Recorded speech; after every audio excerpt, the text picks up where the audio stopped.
രാമ രാമ ശ്രീരാമഭദ്ര ജയ ശ്രീരാമ.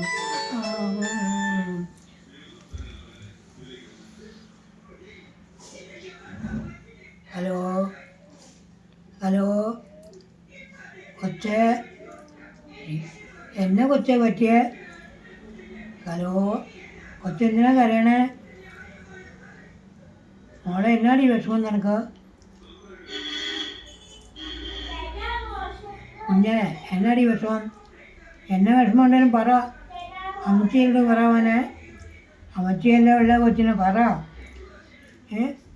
എന്നെ ഉണ്ടെങ്കിൽ നമുക്ക് പരിഹാരം കാണാമല്ലോ. കൊച്ചെന്നാ ഞാൻ അങ്ങോട്ട് വരാമെന്നാ, നാളെ രാവിലെ പോരാനായിട്ട് ഒരുങ്ങിയിരുന്നോ? അമ്മച്ചി നാളെ രാവിലെ അങ്ങ് വന്നേക്കാം. ഹലോ കൊച്ചേ, എന്നെ ഒന്നും മിണ്ടാത്ത എന്തിനാ കരയണേ? എന്നെ ഉണ്ടെങ്കിലും പറയടാ അമ്മച്ചിയോട്. അമ്മച്ചി നാളെ രാവിലെ അങ്ങ് വരും കേട്ടോ. അപ്പോൾ കൊച്ചി കഴിഞ്ഞിട്ട് കൊച്ചിനെയും കൊണ്ട് യാത്രയാക്കി എൻ്റെ കൂടെ പോകണം കേട്ടോ.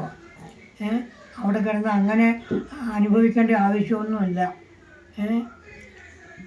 എന്തിനും പരിഹാരം നമുക്ക് കാണാം. പോരെ കൊച്ചിനും പോരെ, ഞാൻ വരാം. കൊച്ചു ഒരു കാരണവശാലും കൊച്ചു വിഷമിക്കണ്ട കേട്ടോ. അമ്മച്ചി ഉള്ളിടത്തോളം കാലം കൊച്ചു വിഷമിക്കണ്ട. അമ്മച്ചിയുടെ വയറ്റിൽ കൊണ്ടതാണെങ്കിൽ അമ്മച്ചിയുടെ കലത്തിലും കൊള്ളും കൊച്ചു. ഇപ്പോഴും അതെ, പിന്നെന്നാ എപ്പോഴും അതെ, എന്നും അതെ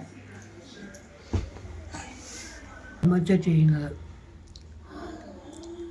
അങ്ങനെ ഉണ്ടാകാതിരിക്കാൻ ഓരോ അച്ഛനും അമ്മമാരും ശ്രദ്ധിച്ചാൽ ഇങ്ങനെയൊരു സംഭവം നമ്മുടെ ലോകത്തിലുണ്ടാവുകയില്ല.